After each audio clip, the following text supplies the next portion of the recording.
নমস্কার। শ্রীকৃষ্ণের কিছু কথা।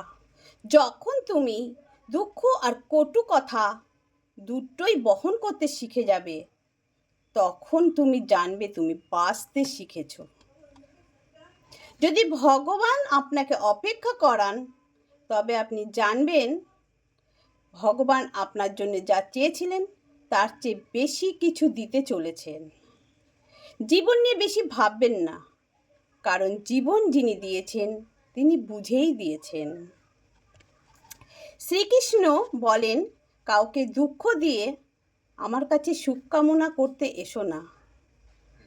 আর যদি কাউকে ক্ষণিকের জন্য সুখ দিয়ে থাকো, তবে দুঃখ নিয়ে ভেবো না।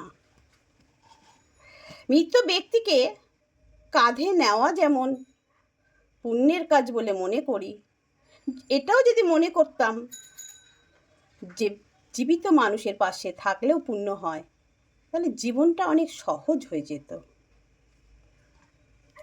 আপনার ভালো কাজে যদি কেউ সন্দেহ করে, তো করুক, মন খারাপ করবেন না। কারণ সন্দেহ সর্বদা স্বর্ণের বিশুদ্ধতার ওপরেই করা হয়, কালো কয়লার দাগের ওপরে করা হয় না। যেমন গাছের পাতা না ঝরে গেলে নতুন পাতা আসে না, তেমনি জীবনের দুঃখ কষ্ট সংগ্রাম না এলেও সুখ আসে না। যে ব্যক্তি অল্পেতেই খুশি হয়, খুশি তার কাছেই ঘুরে ফিরে আসে। শ্রীকৃষ্ণ বলেন, স্বর্গের স্বপ্ন ছেড়ে দিন, নরকের ভয় ছেড়ে দিন। কে জানে কোনটা পাপ কোনটা পুণ্যের? বরং আপনি দেখবেন আপনার নিজের জন্য বা নিজের স্বার্থের জন্য অপরের জন্য ক্ষতি না হয়। বাকিটা প্রকৃতির ওপর ছেড়ে দিন।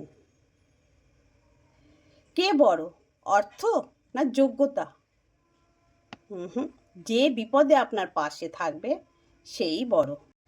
আপনি হাসলে পৃথিবীও হাসবে, নইলে তো চোখের জল চোখের ঠাঁই পাবে না।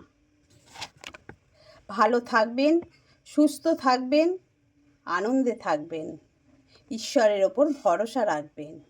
শুভরাত্রি।